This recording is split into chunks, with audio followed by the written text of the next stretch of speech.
Welcome to the tutorial on how to replace an RTU battery. Let's get started. Open the RTU box. Disconnect the red battery plug. Pull the battery out of its holder.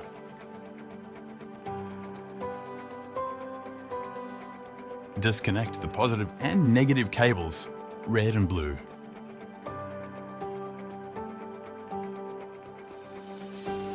Bring up your new battery and connect it to the positive and negative wires, red cable to red connector, blue cable to blue connector. Then place the battery back inside the holder. Connect the red battery plug.